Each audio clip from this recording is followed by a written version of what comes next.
Hello! Howdy hi! And welcome to the Fat Salad Podcast. Apologies, I went a bit cowboy jazz. I know, it's becoming a theme, isn't it? Like each week you just like... went off script, didn't I? Yeah, it's something nice about simplicity sometimes, and I just feel like we should honour that, you know? Yeah, but howdy hi, it's a classic. You've never said that before in your life. I've said it once before. When did you say it before? I said it at a show. What, on the mic? No, Yeah. no, we took mic privileges from you, remember? Yeah, but I said howdy hi. After it didn't go down well. After the off note of 96, we took the mic away. That's not true. It is. What happened in 96 then? Talk me through it. So this was pre-birth, but apparently that you're actually like been gestating at the time, and you made a really horrible noise, and then everyone took all their microphones away from you. Okay, right, yeah. Sure, the company just banned me. They're like, no, this can't happen. This is wrong. This is not why we got into There's microphones. actually a lawsuit out for you. You just don't know it yet. Yeah, tricky one, that. So, what are we talking about this week? This week, we're actually going to get a little bit more into the band stuff. Because there's a few things that we've been experiencing, especially on, how to balance the finances of the band, how to find the right headline show, how to find the right person to mix it. And we've done, I'd say, like enough of both sides of the financial coin to know what we think's best. And we're still trialing now, but like... Should we pick it apart? So we're going to talk about promoters and booking shows. Should we... Let's dive into... Why did we get into it? Let's dive into that, because initially, I think when you first, as a band, start writing music and it gets really exciting, obviously the first thing you want to do is start playing live. You want to shred. And the unfortunate thing about that, and the fortunate thing, is that you are just low-hanging fruit for a promoter to sit there and tell you what they can and can't do. And I do still think there are areas in which promoters, they are of use if you have a good promoter. Initially, it's not a bad thing, because when we had our first single out, and we'd only played at a local pub down the road, and we got a message from a promoter on behalf of a promotion company that are renowned around London for being absolutely diabolical. But we didn't know that at the time. But we're not allowed to name names. And I think we're going to be gentlemen and not name names. Or maybe we do know names. I don't know. We're trying to work out. DM us if you would like to know and you're a band that are looking to avoid certain promoters. Yeah, because we can give you a list of people to avoid. Anyway, so they approached us, and it was brilliant at the time because, oh wow, a show in Camden, and we didn't even know we could get a show in Camden. Yeah, for us, the idea of an actual London gig was mega. It was we were so excited to start playing and showing our tunes. It was like, crap, we got our first. So we got added to the lineup, and then we literally sold about, I think it was 70 tickets. 70, 80 for our first show. And we made no money. We were net negative on our profit. I think we took away £100, I think.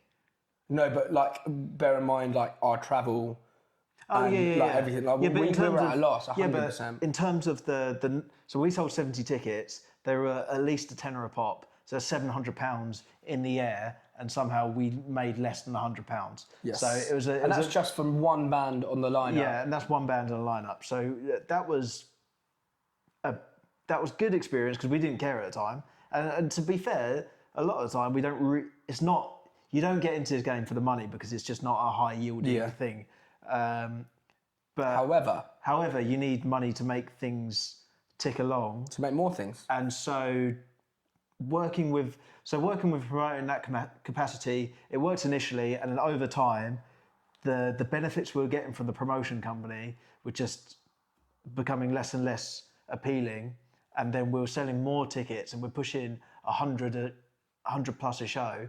And at that point, we basically came to the conclusion, if we just rent out a venue and we pay a sound guy and we put someone on the door, we can do that all of that and pay our support acts more than the other promoters would, and we'd still make more, and we'd get a bigger percentage of our fans' money to reinvest in the band, to give back to the fans. And so essentially we came to... All it was we had to start doing that. And the only admin side of it, which is tough is finding the right venue, because like how many venues have we played where it's like really nice venue, but it's just not a good fit for us. Well, yeah, that sort of brings us on to the problem we have now. Yes. So now we have the problem where, because we don't want to work with a promoter who, and working with a promoter isn't bad, and I believe there's a certain tier within the level of bands from like, I don't know, the highest level, Arctic Monkeys, for example, down to us, there's a gradient in quality of promoters, I believe.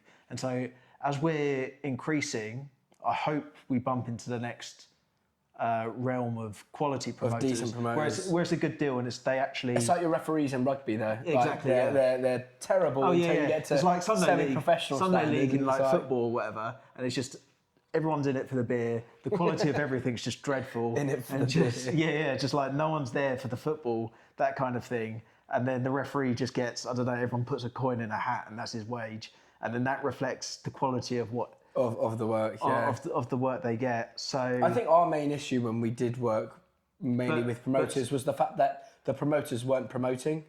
Well, And the excuse for promoting was They just- a Instagram account that has obviously got tons of bots following it, and then a post, or it's just got loads of bands, and they're not your ideal demographic as a band. Yeah. It's like you're selling to the people that want to sell to you. Do you know what I mean? Yeah. It doesn't make sense. And then we actually ended up doing all the legwork when it came to the promotion. But the problem we have now with trying to book a show is a lot of the venues, because venues are obviously struggling. So this is like a huge issue, because venues are struggling, but these promoters are stepping in saying, well, we can take care of that night, pay rent on a Friday night on the X week of the month. So they've got secured money. So it's secured money for them.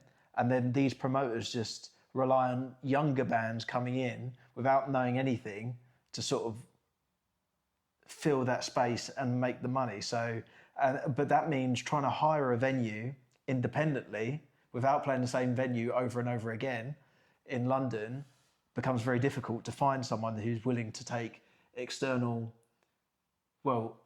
bands willing to promote their own shows. There's also a risk for them, because a lot of them, understandably. unless they take a set,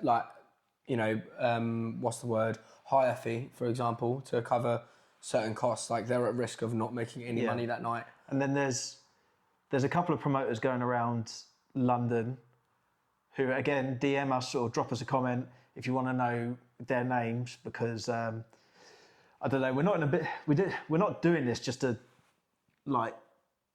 just sort of tar people's names, but at the same time, I think it's interesting just to discuss. But there's promoters going around who won't pay you after doing a show, or is really, we're still owed about £200. 200, 300, just floating about that we'll never see. That we'll never ever see, because they're always, you phone them up and you spend half an hour on the phone with them. It's like a really clever sort of tree diagram. Obviously, they're in charge of selling the tickets, so they're not going to be in charge of paying the band. It'll be their finance or whatever. We're going to pass you over to it's like, we're just going to pass you over to the finance or the customer service team who are going to deal with your ticket inquiry. And it's like you're one of 400 ticket inquiries, and it's never going to be seen. There's one show I played with my old band, and we supported Top Loader, and so we got a phone call saying, "Oh yeah, do you want to support Top Loader at O2 Academy?" And you're like, "Yeah, Dancing in the Moonlight guys, 100%." We signed up to the gig there and then, said we'd do it. We found out later, thinking you're going to be one of 2 or 3 bands. 2 or 3 bands supported them. There was 20 plus support acts. The entire 20 plus. But that also made the entire audience just the bands that had already played that day. Yeah. So it was like, I don't understand. It's like a bit redundant, because everyone in the room's got a free free ticket. Because did you go? Did you come to see that? Yeah. There's quite a few people in the room though. Oh yeah. But again, everyone could play guitar. Yeah, that's a casualty, because everyone there was sort of friends, very close friends to the band, or the band that were supporting, and then it was just insane, and it was just a whole day festival. There was a lot of people annoyed about that, I'm pretty sure. Oh yeah. Like it wasn't just you guys as a band that were annoyed. There were plenty of other bands that Blame Seats were on that bill. Yeah, that were like, oh, hang on a sec, like this isn't really what we said yes to. No. It was just the most insane thing. But it was the outright lie that they told us, and then they don't do any promotion themselves. What was the direct lie? Oh, do you want to support them? And the lie is technically you did support them. Yeah, which is the loophole. I guess they used the But every other offer they've made, oh, do you want to support this band? There's 4 or 5 bands on the lineup in total, including the band you're playing with. So it just felt a bit cheeky. But essentially, there's some really, really bad promotion out there. Yeah, and I think I mean, if the promoters promoted externally to other individuals that aren't bands and actually sold tickets, like fair. But what happens is the promoter will provide you with the venue and then expect you to do all the legwork with the ticket sales, which arguably isn't the role of the promoter, is it? no, and then just Promoter promotes the night, so that alleviates the pressure from you. And then we've also we found ourselves doing all of that work, and we were like, and we're still not getting paid for it. And we played that show at 93 Feet East, and we won't name the promoter, but essentially the sound was atrocious. Do you remember?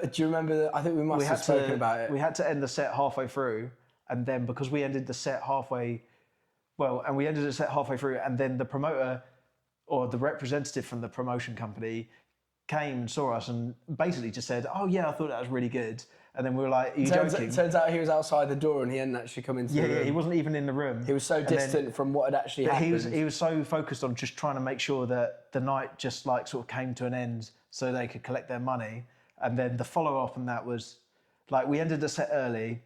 We weren't picking up the phone to him because he wouldn't apologise. He was just trying to book the next gig. Yeah. And then also the sound guy didn't take any responsibility. The venue didn't take any responsibility. Everyone was like, oh, no, it's not our fault. So our fans got done dirty. We got done dirty. And it was just such a poor experience. And then also, we didn't make as much money as we could have made if we sold all those tickets independently. So it was like the promotion company should absorb some of the risk, but we didn't. Oh yeah. They didn't even take accountability for the risk. However, obviously, like within this, we've just spoken about kind of the negatives of us working with promoters, but there has been positives. Like part of me also does feel like it's a little bit of like the right way. Do you know what I mean? You have to go through that to an extent. But I think what I would like the message to be is just be aware a bit earlier and don't get too sucked into the kind of circuit of just playing the same shows to the same people. I think what's important is like that platform's there and it's useful for a small amount of time, but you use it to get to that independent level where you can start, doing what we're doing now, which is like we have such good success in booking our own shows, putting on a headline show. You're right, paying our support acts enjoying it, and are actually creating more of an environment that's accessible to the fans. Like it's not like we're just sat there going, oh, we're going to put on the show and we're just inviting all the bands down. It's like we're actually looking for people who enjoy the music rather than just like other bands in the circuit. I think that's where we're getting onto now. Yeah. And it's so important. And like when we're like now, like I mean, I guess it's a good thing. Our biggest issue is just trying to find the right venue. Like we know we can sell the tickets, sell the event, the night to people. We just need the right venue, and then on top of that, just this is with every band, you just have the issue of navigating everyone's time schedules. You've got the venue, you've then got to find a sound guy, you've got to find a doorman, you've got a sound guy. Then you've got to make sure the band are actually available. Yeah, there's a lot of juggling, a lot of moving pieces, which again, I guess the promotion company do handle, but also they don't really handle it because they're the promoter. They've got the luxury of just going, you need to be here at this time, and this is this, and that's that. When you're independently organising, you've got to sort that out. Everyone feels like they've got a little bit more leeway with you. I also think, obviously, because there's not a contract. I think, like you mentioned earlier, the promoters don't have an issue with finding a venue because they are contracted to the venue. Yeah. So it's like us being contracted to a venue. It'd be like, yeah, sick. We'll have that Friday. Yeah. Done. No question. You know, because you're under contract. It's yours. Yeah. Whereas, like, obviously, we're externally going out to people. But I think it's been such an interesting kind of progression onto us transferring from being quite dependent on these promoters for the return that wasn't really there. Like in hindsight, I don't know why we were dependent on them because we didn't get a return. If we didn't sell as many tickets as we do though, because we do very well in London and our London fan base is expanding fast. And we're doing well. We're easily selling 100 plus tickets for our self-promoted shows, our headline shows. And so, which is really, really good. And we're really, really grateful for that. But if we were a smaller band, we wouldn't be in a position to be risking £700 on a deposit. Oh no, and it's not like we're massive. It's always a risk. It's Yeah. always a risk, but we know we'll promote hard enough and get the people down there, and that's such an important thing. And then obviously that's just like one flip of the coin. And look, I don't actually know how much time we're going to have to start talking about the actual recording side, because we're just talking about the live appearance. No, we're just talking about live today. And then that's also what we're trying to do with the podcast. We're trying to steer it to make it more band oriented and give you an insight into what's actually going on behind the scenes, because I think that's somewhat interesting. Yeah. And a lot of people, I say a lot of people, like I know a lot of people, our friends will be like, oh, what's going on with the band? And this is the quickest way to find out now. This is the quickest way to find out. And as much as there'll still be waffle, there will be always waffle. Yeah. It's Waffle Wednesday. Yeah, 100%. But I think it's important that we're transparent as a band with what we're doing to everyone that's invested in us. Yeah. And also on that front, like, I think we'll say it every episode, but like, engage with us, engage with the podcast. It's such an important aspect of how we kind of tailor what we want to talk about. So drop us a DM if you want to hear some stuff. If you want us to chat shit about Drop us a comment. If you want us to talk hot stuff about politics, we can. Stay away from No, the we'll politics, stay away from that. Yeah, we will. Because you have quite opinionated views on the right side of the dial. What are you on about? Hey? What are you on about? Well, you were just talking about your super race the other day, and I didn't think that was... You have... Did you notice how I was quite quiet? Because I didn't know what to say. Because you're my brother, but also I didn't realise you harboured those sort of views. Anyway, what else was I going to say? Thanks for that. On the promotion note, we are looking to... Well, we're booking a mini tour. Mini tour! We're going to do, for the EP release... We're doing Brighton! So we're going to do London, we're doing Brighton, and then we're looking for somewhere else to do a sort Possibly up north, I'm thinking three-date maybe thing. Sheffield? Aidan's got friends in Sheffield, so we'll see if the Frog Lot can... is it the Frog Lot? Frog Mango. Frog Mango, shout out Frog Mango, you have been mentioned. You have been mentioned, so And there's you no are in excuses eyeline. now. So you have to book us a show. We'll support you. We do, yeah.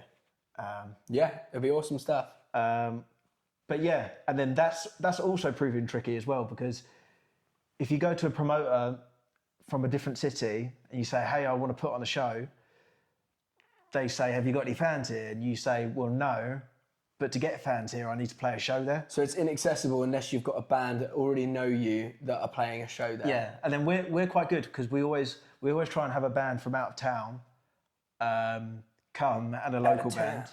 And then you do that, and then it's in the faith that you get another show back, which I think we're going to try and repeat again with this London show. And so it's all, but that's good, because as an independent lineup or promoter putting on your own night, you can curate your lineup and you can make friends and you can trade favours with bands. When you're doing it for a promoter, you basically just turn up on the day. It's like, oh, you're from down the road, that's cool. But you don't get to choose who's on the lineup. And we've had some really, really misshapen lineups where the support acts are nothing like the headliner. Not that they have to be the same, but you want... There's got to be You some want a sort of vibe to the there's got to be evening, right? it's got to be tailored to an extent, like because we've had a theme. some like really mad sort of drama school. What even? Do you remember collective of that? musicians? Yeah, it was like a drum collective, and you had to, like some bro like clapping a drum and then someone headbutting a keyboard. Honestly, it was like that. And I literally remember looking at someone and being like, and I watched them for about 5 minutes, and I was like, you've not done anything. Yeah. I know you haven't. You've just stood there. Yeah, but it didn't matter because he clicked. Yeah, but it was like, I mean, it was straight vibes. And you had from a front him, man who was like clearly wanted to be in the front of a pantomime, but ended up like fronting this weird band. It was just like, it was just so odd. But then you had that, and then you had. I mean, I had respect for them. And you had on like stage. some mad metal band at the end of the night, and then in reality, it's like that's not the worst thing in the world because it's a mix of everything. No, but when it's a mix of amateur things, I'd say I it's think important because, especially when you're talking about like what we're trying to do, which is talk to other bands and have that cross pollination. Yeah. It's the only way you can cross pollinate is that if those fans are also likely to have some sort of engagement in your music. So if you've got different genres, it's like great, you've got a metal band and you've got this weird funky drama band, but like their fan bases are not going to cross over. On a Venn diagram, they're two separate. It's also hard with people's money as well. So people are paid to see this at the end of the day, see someone's band, and then you get slopped with just something so like, yeah. I mean, that's a poor case because that was a. It's only happened once. They were an outlier in everything I've experienced musically. I would agree. But yes, and people's ticket money. Just to kind of start rounding off, 2 more things. One, when is our single being released? That depends on Natan's text. Because I messaged him earlier to see. Basically, we need to get everything mixed. So everything's recorded, but to get it mixed, we have to get it pre-mixed first. So we need a pre-mix to the mix, and then we're going to master it. It's like and then upload it, and then release it. It's like making a stack of pancakes. So we've made the mix, and now we're just mixing it. So we just have to put the pancake in the pan, and then add it to the pancake stack. You know it's pancake week next week. Is it? Pancake day next week. And that's why I'm so good, because I'm just so topical. I just want to like let you know the level of investment I am into pancake day now. Okay. I made 20 pancakes last time. What? 20? Why? For who? Me. You? Me and Shannon. Oh, God. And to be fair, her older brother kept coming upstairs because he smelt the pancakes. So he'd come upstairs, he'd knocked on the door, and he came and collected some. And then all of a sudden, he came up again for like another round of them. So 20? Yeah, I had probably about 8 personally. Fair enough. Mate, it was unbelievable. I might come round. And the last section before rounding off today's Waffle Wednesday, what is your song of the week? My song of the week is the live version of Weeping Willow. The Verve? The Verve. The live version, mate. Listen to that while you're out for a run and you ascend, and the textures and just everything, it just sweeps through you, and you're like, I remember it reminds me of the Lake District. I think you just learned to drive, and you were in my current car, and you whacked that song up, and it was a hot summer's day, and I think for some reason Dad was in the back of the car, and it was me and you in the front, and you were just blasting that out, and it was just like, it was perfect. I know where we were. We were on a 100-mile-an-hour road. Yeah, we were. Yeah, we were. I think my song of the week at the moment it's a new one that I found. It's called Mr. Right Now by Tiger Lewis. Brand new. I think he's got like 3 songs are out. In the politest way possible, it does sound made up. Mr. Right Now. Mr. Right Tiger Now. Lewis. Fair enough. Is the song. I'll check it out. Yeah, you better. I've shown you it. You liked it. Oh, which one was Yeah, it? you did a bit of finger wagging to it. That's how much you liked it must have been saucy if I wagged my Yeah, finger. yeah, you did. It was insane. It's not often I wag my finger now. No. It must have touched you deep down inside. It's deep near my perineum. The day Yes. the music died. Okay. Well. And on that bombshell, We're supporting Bear Park. Bear Park Music, 21st of February at the Fiddler's Elbow. Almost forgot. It's going to be mega. Get yourself down. We're going to be selling merch there. And please like, subscribe, and comment anything about this video. If you hate it, if you love it, if you want to know about we promoters encourage to hate avoid. as well. So bring it some Hate is more than welcome. We prefer like love, but You get quite a bit of it with your Yeah, I new do. sort of political I views. can we this fresh is- ideology I'd like to you've been say working this on. does not actually represent me or my standing. Okay. You know, You could have just said, no, that's not me. But that is. you turned this purple colour of shame, so. Yeah, Anyway. right. Right. Well, on that bombshell. See you later. Come on!